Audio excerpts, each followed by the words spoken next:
ठीक है, चैप्टर 6 आज हम लोग स्टार्ट कर रहे हैं। ये आपका इनऑर्गेनिक का पहला टॉपिक है। फिजिकल आपका कंप्लीट हो चुका है। ठीक है, फिजिकल केमिस्ट्री वो 5 चैप्टर्स थे और ये आपका इनऑर्गेनिक का बहुत ही छोटा सा और एक टॉपिक है जिससे कि क्वेश्चंस आते हैं। बिहार बोर्ड में काफ़ी ज़्यादा क्वेश्चन आते हैं, ऑब्जेक्टिव बहुत ज़्यादा था, तो मैं टिक करता चलूँगा कि कहाँ कहाँ से आपको पढ़ना है। जितना पढ़ाया जाए बस उतना पढ़ के जाना, ज़्यादा इसमें दिमाग नहीं लगाना क्योंकि वैसे भी ज़्यादा क्वेश्चन आने नहीं है। ठीक है, 6-7 मार्क्स का आपका बिहार बोर्ड में आता है, बाकी सभी एग्जाम से ये चैप्टर हटा चुका है। ठीक है, हाँ, तो CBSE, बिहार, नीट, JEE सबसे ये चैप्टर हट चुका है।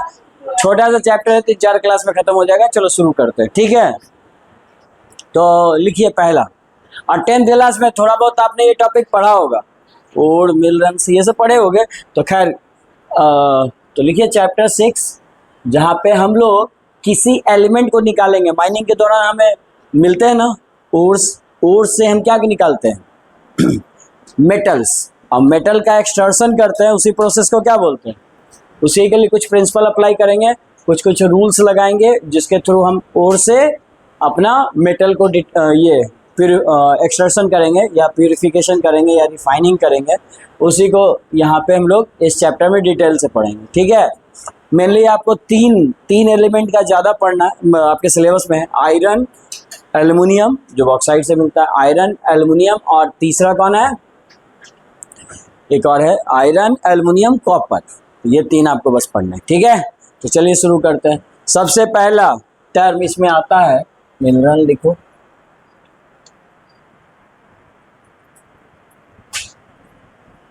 तो देखो जितने भी सब्सटेंस हैं वो जो अर्थ के माइनिंग के दौरान मिलते हैं वो फ्री स्टेट में नहीं मिलते, वो कंबाइन स्टेट में मिलता है। एक गोल्ड है जो फ्री स्टेट में मिलता है, वो किसी के साथ कंबाइन नहीं करता क्योंकि उसकी रिएक्टिविटी बहुत कम होती है। झारखंड जाओगे आप तो झारखंड को एक नदी घेरे हुए है जिस नदी का नाम है स्वर्ण रेखा नदी।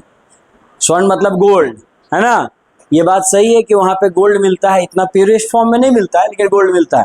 आप कभी भी जाइएगा तो वो पूरे चारों तरफ से घेरे हुए नदी है ना। वहाँ पे एक हिल टॉप एरिया है जिसका नाम दलमा पहाड़ है, उस पर जाके देखोगे तो ये पूरा दिखता है। ठीक है, तो जैसे ही आप देखोगे तो यहाँ पे बहुत सारे लेबर या वर्कर काम कर रहे होते हैं जो फिर वो पानी से सैंड है पूरा फैला हुआ, उससे छान के निकाल रहे होते हैं। किसको, गोल्ड को। बाद में उसका प्यूरिफिकेशन करके उससे गोल्ड निकाला जाता है, इसीलिए नदी या रिवर का नाम स्वर्णरेखा नदी पड़ा। ठीक है, आए बात समझ में। ठीक है, तो ये तो फ्री स्टेट में पाया जाता है। कुछ मेटल्स होते हैं जो बहुत ही कम रिएक्टिव है, वो फ्री स्टेट में हमारे एनवायरनमेंट में पाए जाते हैं, लेकिन जनरली सारे एलिमेंट्स फ्री स्टेट में नहीं पाए जाते। जैसे एल्युमिनियम ऑक्साइड नहीं, एल्युमिनियम जो होता है वो एल्युमिनियम ऑक्साइड बना लेता है, कन्वर्ट हो जाता है तुरंत। और खास करके 2 चीज़ से बहुत रिएक्शन करता है, ऑक्सीजन से और सल्फर से। ठीक है, तो इन सब से ये, जैसे सोडियम है तो सोडियम ऑक्साइड बना लेगा, कॉपर है तो कॉपर ऑक्साइड बना लेगा, कॉपर सल्फाइड बना लेगा। तो ये सब आयरन भी कैसे पाया जाता है, ऑक्साइड के फॉर्म में। तो ये आपका कोई भी ओर्स जितने हैं वो फ्री स्टेट में नहीं पाए जाते। कैसे पाए जाते हैं, कंबाइन स्टेट में। और जो कंबाइन स्टेट में पाए जाएंगे उसी को क्या कहेंगे, मिनरल्स। तो लिखिए इसका डेफिनेशन लिखो।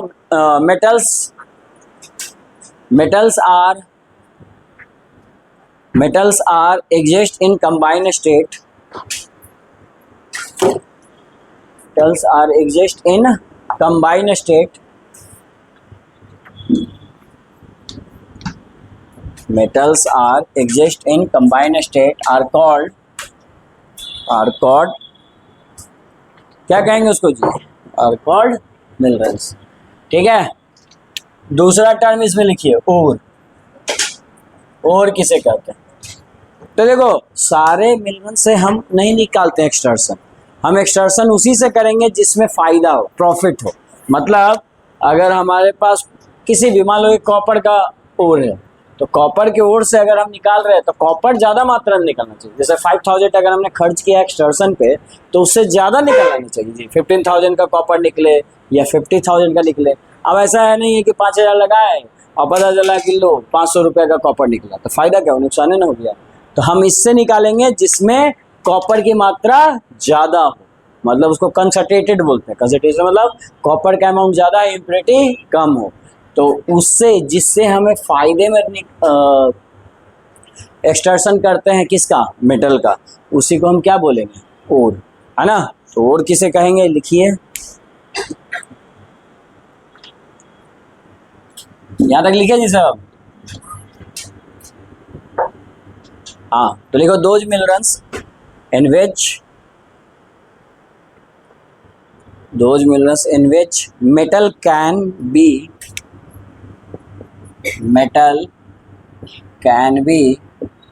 extracted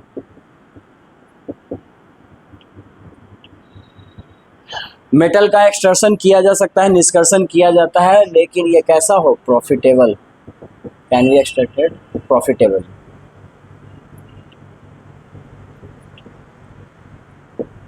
है ना। अगर प्रॉफिटेबल हम वहां से निकाल सकते हैं तो उस ओर को क्या कहेंगे, लिखो, सॉरी उस मिनरल्स को क्या कहेंगे, ओर, है ना। तो लिख लो, सच minerals are called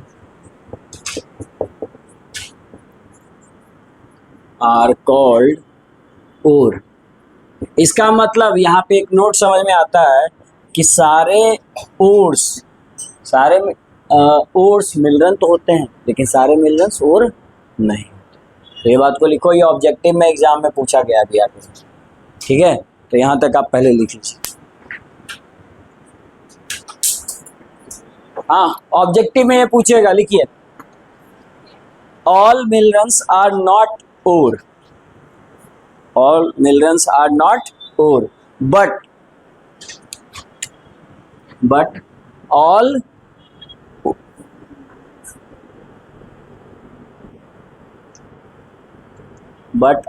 ores are, जितने भी ओर्स होंगे वो क्या होंगे, मिनरल्स भी होंगे, but all ores are minerals.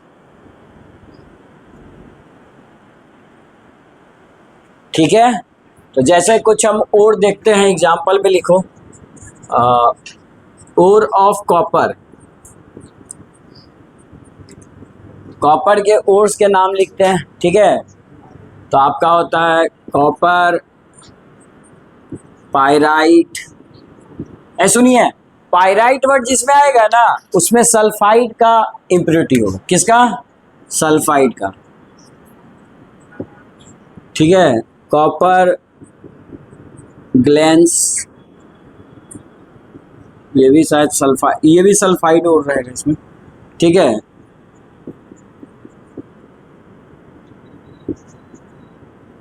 Copper pyrite हो गया,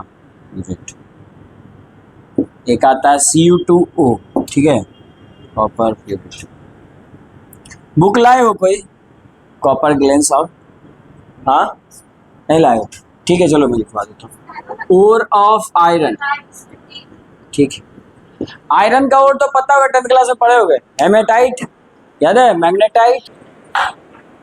तो देखिए थोड़ा सा ध्यान रखिए, कॉपर का हो गया, उसके बाद आयरन का, और ये दोनों आयरन लेकिन ऑक्सीजन के साथ, ठीक है इसमें।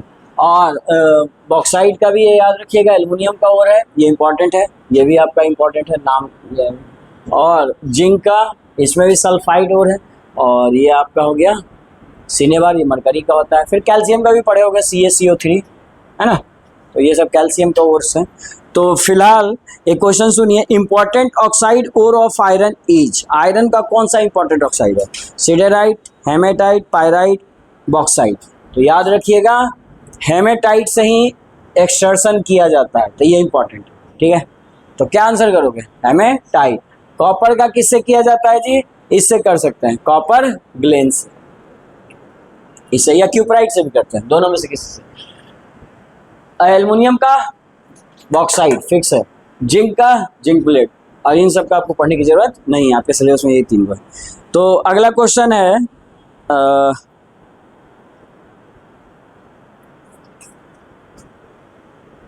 हाँ सिनेबार इज, सिनेबार किसका है, फॉर्मूला क्या है, तो फॉर्मूला लिखा रहेगा HgS PbS SnO2 PbCO3, क्या लिखोगे, HgS। ये भी ऑब्जेक्टिव में 2016 में पूछा था। फिर आगे और अभी हम पढ़ेंगे तो बताएंगे।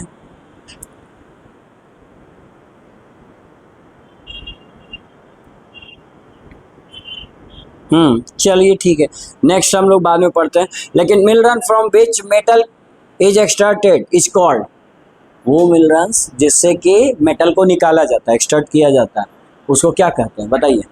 ऑप्शन सुनिए, ओर, गैंगियो, स्लैग, नन ऑफ दिस। ओर कहते हैं, अभी तो बताए थे, देखो यहाँ लिखा हुआ है मेटल कैन बी एक्सट्रैक्टेड, जिससे निकाला जाता है उसको क्या कहेंगे, ओर। तो ये तो लिखा हुआ था। ये क्वेश्चन समझ में आया। तो इस तरह का ऑब्जेक्टिव आपके बहुत सारे एग्जाम्स में पूछे गए हैं। जैसे इंपॉर्टेंट ओर ऑफ एल्युमिनियम 2013 और 15, बताइए कौन है important ore of aluminium, aluminium का इंपॉर्टेंट कौन है, बॉक्साइट। गैलेना, गैलेना चाहो तो लिख लो, गैलेना जो होता है वो लेड का है और पीबीएस बोलते हैं। एक साल ये भी पूछा है गैलेना इज ओर ऑफ, किसका ओर है जी, लेड का। ठीक है, तो इस तरह का सवाल आपको देखने को मिल सकता है और हम धीरे धीरे सारे सवाल करवाते हैं, अभी तो जस्ट स्टार्ट ही किए हैं चैप्टर। हाँ, कोई डाउट है किसी को इसमें, नहीं ना।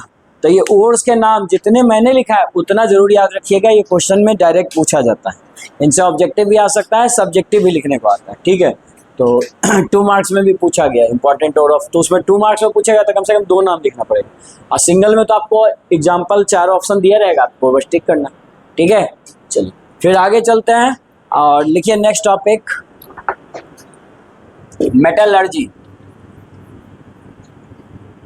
चैप्टर पे आते हैं।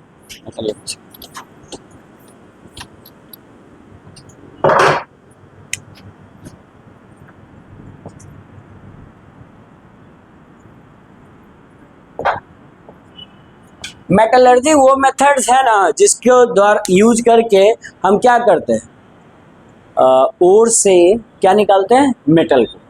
ठीक है, उसमें बाकी उससे सारा इम्प्योरिटी हटा दो तो बचा क्या, मेटल।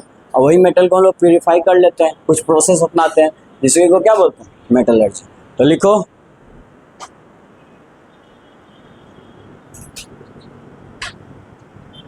लिखो various method which is used for various method which is used for extraction of various method which is used for extraction of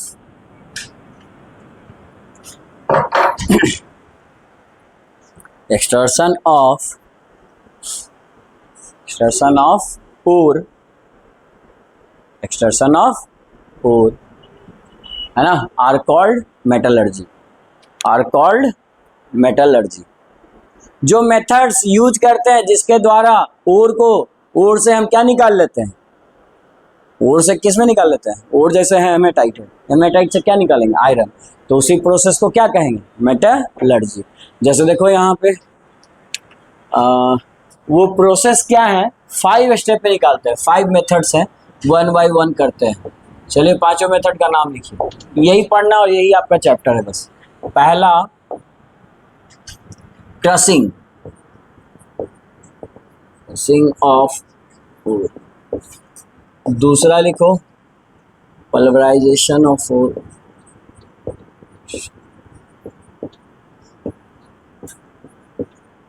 तीसरा लिखिए concentration of ore,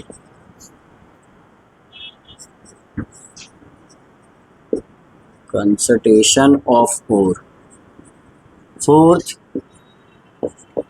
extraction of ore, और लास्ट, यहाँ तक भी प्योर मेटल नहीं मिलता है हमें तो हम उसका रिफाइनिंग भी करते हैं, एक्सट्रैक्शन ऑफ ओर। आपने पढ़ा होगा कॉपर का रिफाइनिंग 10th क्लास में, एक्सट्रैक्शन ऑफ ओर, और last 5th refining of ore. नहीं, यहाँ तक तो मेटल मिल जाएगा, तो refining of metal, refining of metal, metal को प्योरीफाई कर लेंगे और 100% अप्रॉक्स हमें यहाँ पे मेटल मिल जाएगा, 100% प्योर मेटल, तो है ना। तो ये ओर जो होंगे बिग लंप, मतलब बहुत बड़े बड़े चट्टान होते हैं जिसको तोड़ के क्रशिंग किया जाता है। मिक्सी चलाते हो ना, उसको तोड़ा नहीं जाता जी, सॉलिड हल्दी है उसको तोड़ तोड़ के पहले छोटे छोटे स्टोन में कन्वर्ट करते हैं, यानी ओर को क्रशिंग करके स्मॉल पीस ऑफ ओर्स में या स्मॉल पीस ऑफ पार्टिकल्स में ब्रेक कर देते हैं। ठीक, अब ब्रेक करने के बाद दूसरा कहलाता है पोलराइजेशन। पोलराइजेशन सिंपल सी बात है, जब उसको ब्रेक कर लेते हैं तो फिर उसको किस फॉर्म में चेंज कर देते हैं, पाउडर फॉर्म। उसको पीस के, जैसे गेहूं आटा, ये गेहूं को देखो ना पिसाते हुए, उसमें क्या करते हैं, गेहूं सॉलिड होता है, छोटा स्मॉल पार्टिकल्स होता है, और उसको मिल में उसको पीस के क्या किया जाता है, पाउडर फॉर्म में कन्वर्ट कर देते हैं। यहाँ पे जो स्मॉल पीस ऑफ ओर है उसको कि हम कन्वर्ट कर देंगे किस में, पाउडर फॉर्म में। तो दो प्रोसेस तो सिंपल है, इसमें कुछ खास किया नहीं गया। एक में छोटा छोटा स्मॉल पीस में तोड़ा गया और फिर उसको पीस के ये क्या क्या किया गया, पाउडर फॉर्म में चेंज कर दिया गया, पाउडर और में चेंज किया गया। आया समझ में दोनों मेथड, जो बिल्कुल नहीं पूछेगा लेकिन थोड़ा सा लिख लो इसके बारे में। ठीक है, लिखो फर्स्ट, क्रशिंग ऑफ ओर क्या होता है।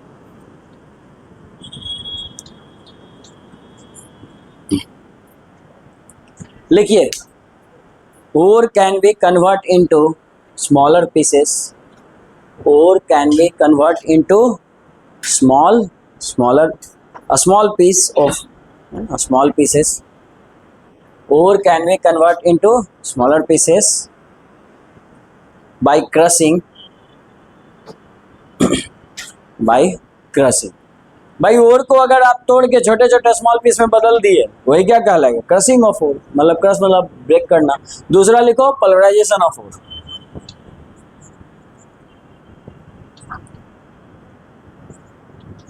इसमें ओर को क्या करेंगे,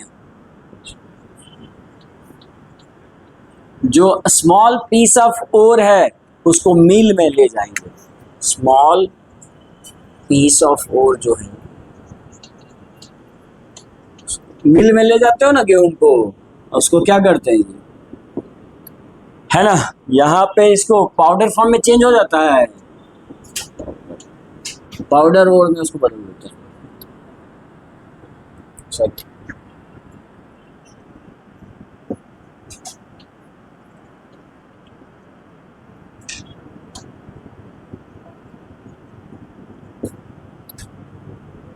है ना, उसको किस फॉर्म में चेंज कर देते हैं, पाउडर फॉर्म में। तो बस small piece of ore can be convert into powder form.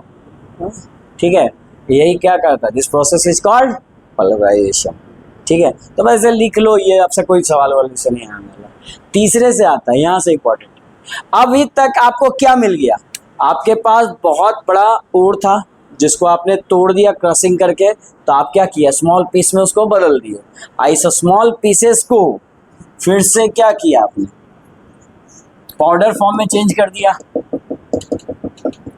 यानी कि मान लो आयरन का बात कर रहे हैं, तो आपके पास आयरन कैसा पीस फॉर्म में आ गया, पाउडर फॉर्म में। और थर्ड स्टेप पे क्या करेंगे बताइए, कंसंट्रेशन ऑफ ओर। कंसंट्रेशन का मतलब समझते हो, लिखो third, concentration of ore.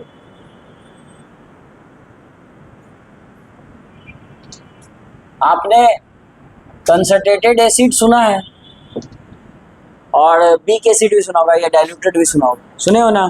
Concentrated acid का मतलब क्या होता है कि उसमें एसिड की मात्रा ज़्यादा और बाकी सब जो भी होगा कम होगा, वाटर बिल्कुल ना के बराबर होगा, या होगा ही तो थोड़ा बहुत होगा। लेकिन डाइल्यूटेड में क्या होता है, वीक एसिड भाई वाटर ज़्यादा और एसिड कम। तो यहाँ पे कंसंट्रेटेड का मतलब ये है कि ओर की मात्रा ज़्यादा हो जाए। और ओर की मात्रा ज़्यादा कब हो, जब इसमें से इम्प्योरिटी को हटा दिया जाए। जैसे इस पार्टिकल में मान लो ये जो ब्लैक स्पॉट है वो इम्प्योरिटी है, क्या है, इम्प्योरिटी। इसको अगर हम हटा दिए तो बताओ अब किसका मात्रा ज़्यादा बढ़ गया, अमाउंट किसका ज़्यादा बढ़ गया, कंसंट्रेशन किसका ज़्यादा बढ़ा, ओर का। तो ओर का कंसंट्रेशन बढ़ गया, तो इसी प्रोसेस को क्या बोलेंगे, कंसंट्रेशन ऑफ ओर। ओर का अमाउंट्स बढ़ाएंगे बाय रिमूविंग इम्प्योरिटी, और जो इम्प्योरिटी को हटाते हैं उसी को कहते हैं गैंग या मैट्रिक्स। और ये सवाल पूछा जाता है। ठीक है, तो लिख लो यहाँ पे, इसमें दो तीन बातें और लिखो जो पूछता है।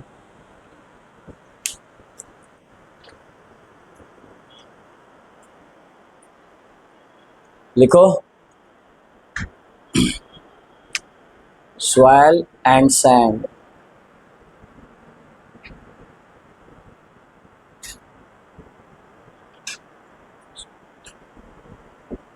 is present present in the ore. Soil and sand is present in the ore. It's called present in the ore as a impurity. कैसे present रहता है? Impurity के द्वारा, मतलब कुछ impurity present रहेंगे sand और soil के term में, है ना? It's called गैंगियो, गैंगियो या मैट्रिक्स। 2 मार्क्स का सवाल है मैट्रिक्स। ये पूछता है, जिसको अंडरलाइन कीजिए। 2 मार्क्स में पूछेगा कि क्या होता है गैंगियो, क्या होता है मैट्रिक्स। एक ही नाम है, मैट्रिक्स बोलोगे, ठीक है। तो जो भी impurity which is present in the ore is called gangue या मैट्रिक्स। अगर आपको थोड़ा ढंग का डेफिनेशन लिखना है तो लिख लो, मैट्रिक्स क्या होता है जी, पूछता है 2 मार्क्स में, है ना। लिखिए, impurity like sand and soil are present in the ore is called gangue या मैट्रिक्स। इस तरह से सवाल पूछ सकता है आपसे, ठीक है। तो यहाँ तक लिख लीजिए।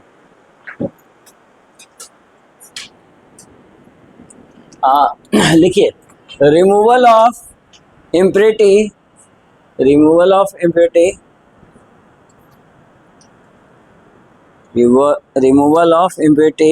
from the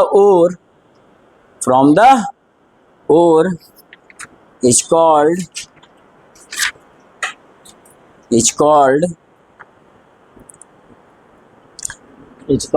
concentration of ore. It's called concentration of ore.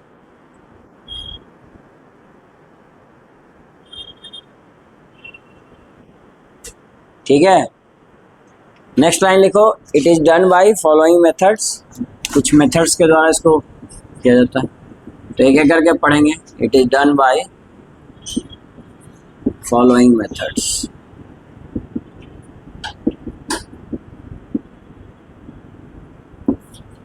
आज इसमें पहला मेथड है लेविगेशन, जिसका एक और नाम है हाइड्रोलिक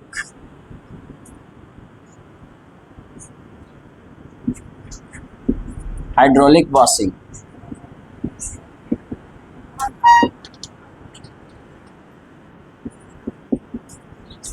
ठीक है। दूसरा मेथड है मैग्नेटिक सेपरेशन। नाम सुने हो सबका? सुने होंगे 10th क्लास में, मैग्नेटिक सेपरेशन। तीसरा लिखो, फोर्थ फ्लोटेशन प्रोसेस। ये ज़्यादा इंपॉर्टेंट है, ये बहुत पूछता है। फोर्थ झाग होता है इसका मतलब, flotation process. Last leaching process,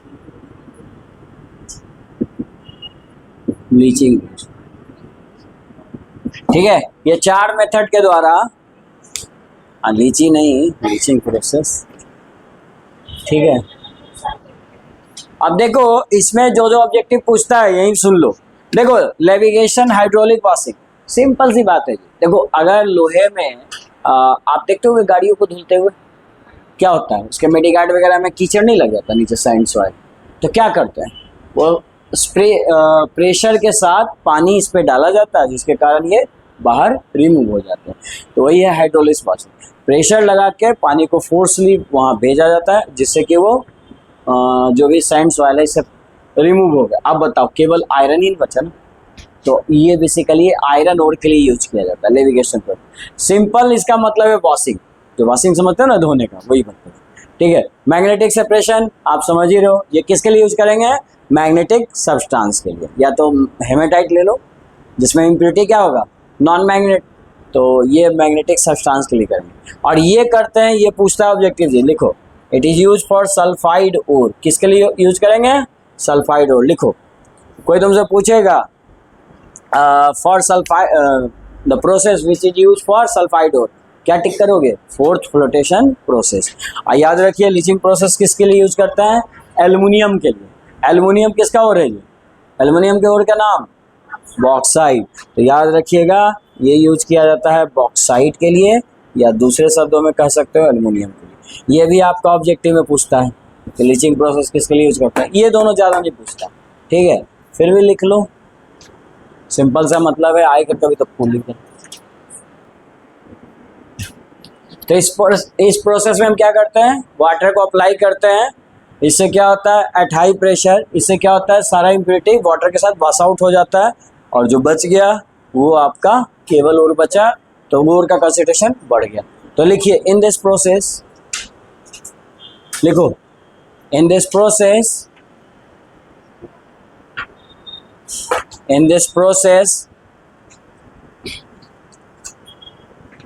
water apply on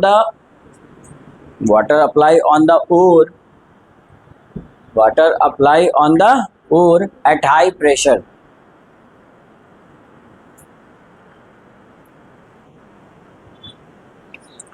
Water apply on the ore at high pressure. As a result,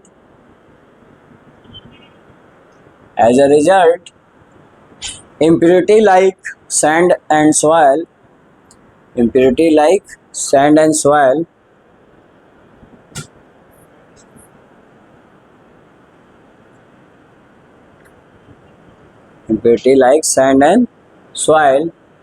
wash out with water,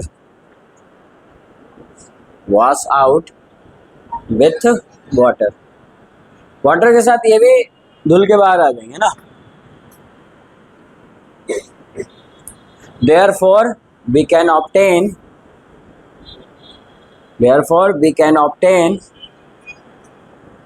concentrated ore। हमें कैसा और मिल जाएगा, कंसंट्रेटेड ore। ये तो एक प्रोसेस हुआ लेविगेशन। दूसरा लिखो मैग्नेटिक सेपरेशन।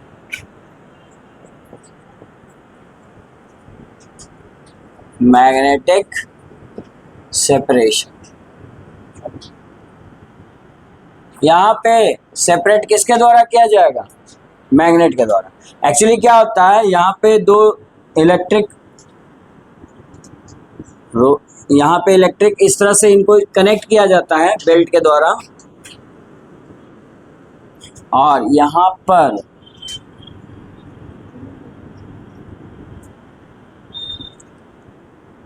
ठीक है, इस पे क्या, यहां से देखो सुनो, यहां से इस पे पोर किया जाता है कंसंट्रेटेड ओर, नहीं पल्वराइजेशन ओर। पाउडर फॉर्म रहता है ना ओर का, उसको क्या बोलते हैं, पल्वराइजेशन ऑफ ओर। तो यहाँ पे पाउडर ओर इस पे बेल्ट पे गिराया जा रहा है, ठीक है। अब देखो यहाँ पे इलेक्ट्रोमैग्नेटिक रेडिएशन यहाँ पे चलाया जाता है, जिसके कारण ये ओर जाएंगे, और यहाँ पे मैग्नेटिक फील्ड होता है। ये रोलर कैसा होता है, मैग्नेट। तो आप बताओ, जो इसमें सब्सटेंस होंगे मैग्नेटिक फील्ड से अट्रैक्ट होने वाले, वो कहाँ जाएंगे, वो इससे जल्दी यहाँ चिपके रहेंगे। अट्रैक्शन के कारण ये ज़्यादा दूर नहीं गिरेंगे, ये बिलो ही इसके यहाँ इकट्ठा होंगे। और जो इम्प्योरिटी होगी, मान लो इम्प्योरिटी नॉन मैग्नेट है, तो थोड़ा स्पीड में चल रहा है, तो क्या होगा, दूर जाके गिरेगा। तो दो अलग अलग सेपरेट हो गए। इम्प्योरिटी, ये आपका इम्प्योरिटी है जो कि कैसा है, नॉन मैग्नेट। कैसा है, नॉन मैग्नेट। तो दूर जाके गिरेगा, नॉन मैग्नेट। और जो आपका ओर है, अगर वो मैग्नेटिक सब्सटेंस है, कैसा है, मैग्नेटिक सब्सटेंस, तो यहाँ पास में आके गिरेगा, ठीक है। तो ओर आपका मान लो मैग्नेटिक सब्सटेंस है। जैसे हेमेटाइट ले लो, आयरन तो है ना मैग्नेटिक सब्सटेंस, तो मैग्नेट से अट्रैक्ट होके बिलो द रोलर गिर जाएगा। और ये non magnetic substance away from the roller, because it is non magnetic in nature, ठीक है। तो ये रोलर स्पीड से घूम रहा है, तो ये दूर जाके गिरेगा और ये पास गिरेगा। आपने देखो ना वो गेहूं वगैरह का जो भूसा क्या होता है, जिसको फटका जाता है तो दूर नहीं गिरते हैं, जो खाली वाले होते हैं दूर गिरते हैं, पास वाले ये चना उना का जलते हुए देखो, चना का जो उड़ाई किया जाता है गांव में, नहीं सब शहर वाले हो, ठीक है कोई बात नहीं, छोड़ो, लिखो मैग्नेटिक सेपरेशन। हाँ देखिए, यहाँ पर मैग्नेटिक सब्सटेंस को ड्रॉप किया गया किस पे, बेल्ट पे, और ये मैग्नेटिक रोलर है, तो ये क्या होगा, अट्रैक्ट करेगा मैग्नेटिक सब्सटेंस को, और magnetic substance close to the electric roller यहाँ पे गिरेगा, एंड नॉन मैग्नेटिक सब्सटेंस क्या होगा, अवे फ्रॉम द रोलर, लिख लो, एंड नॉन मैग्नेटिक सब्सटेंस चाहे वो इम्प्योरिटी हो या और हो, non magnetic substance far away from roller,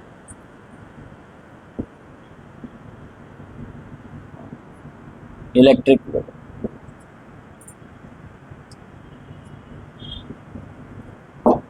ठीक है। इसके कारण दो अलग अलग बन गए तो दोनों सेपरेट हो गया, और भी और इम्प्योरिटी भी, ठीक है। तो ये प्रोसेस हम लोग यूज करते हैं। इसमें जनरली कैसे सब्सटेंस का यूज करेंगे, जो कि और जो हो वो मैग्नेटिक फील्ड में अट्रैक्ट करे, जैसे आयरन का अट्रैक्शन होता है ना मैग्नेटिक फील्ड, तो ये हम यूज कर सकते हैं magnetic separation method. Next method कौन है जी, फोर्थ फ्लोटेशन मेथड। ये बहुत ज़्यादा पूछता है एग्जाम में, लिखो फोर्थ फ्लोटेशन प्रोसेस। ये इंपॉर्टेंट है, 2 मार्क्स में एग्जाम्स में आता है। अच्छा, ये जो प्रोसेस है फोर्थ मतलब क्या हो गया, झाग का बनना, झाग बना के यहाँ पे करते हैं, ठीक है। तो यहाँ पे देखो फोर्थ जो यहाँ बनाया जाएगा, पहला क्वेश्चन इसमें एक ही ऑब्जेक्टिव पूछता है, वो ये कि बताइए फोर्थ फ्लोटेशन प्रोसेस किसके लिए यूज करते हैं, अभी बताया था, it is use for sulphide ore, तो लिखो it is use for sulphide ore, for sulphide ore. Sulphide ore के कुछ एग्जांपल्स याद हैं, जल्दी बोलो, एग्जांपल बोलो, जिंक सल्फाइड, आगे बोलो लेड सल्फाइड, नेक्स्ट एक को तो बताओ, कॉपर पायराइट, अभी लिखाया था ना, आगे बोलो, हाँ सिनेमा, ठीक, चलो ठीक है, पीवीएस यहाँ लिखा हुआ है। अच्छा चलो हो गया, एक को आप नाम याद रखना। आपसे ऐसा भी क्वेश्चन पूछ सकता है कि froth which of the following ore in which froth flotation process is use, मतलब 4 गो मेटल दे देगा, आया बात समझ में, 4 मेटल दे दिया, अब पूछा कि इनमें से किसमें आपका फोर्थ फ्लोटेशन प्रोसेस यूज होगा, तो आप क्या बोलोगे, 1 मिनट,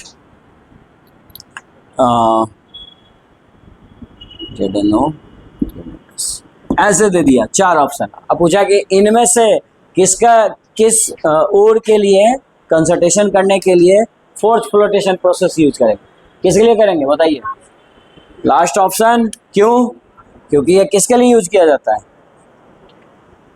जिंक सल्फाइड, ऑप्शन कौन सा हो जाएगा, डी।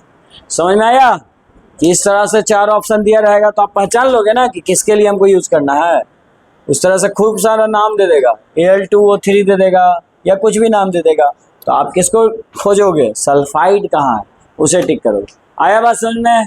और Al2O3 के लिए कौन सा मेथड यूज करते हैं, लास्ट वाला भी नाम बताया था, लीचिंग प्रोसेस। और इन सब के लिए, आयरन के लिए तो ये यूज कर सकते हो, मैग्नेटिक सेपरेशन भी यूज कर सकते हो, या फिर ब्लीचिंग प्रोसेस, लेविगेशन प्रोसेस या हाइड्रोलिक वॉशिंग भी यूज करते हैं आयरन के ओर के लिए। बोलो यहाँ तक कोई दिक्कत, ठीक है। तो ये 2 हो चुके, तीसरा और चौथा एक है लीचिंग, वो हम लोग कल करते हैं, ठीक है।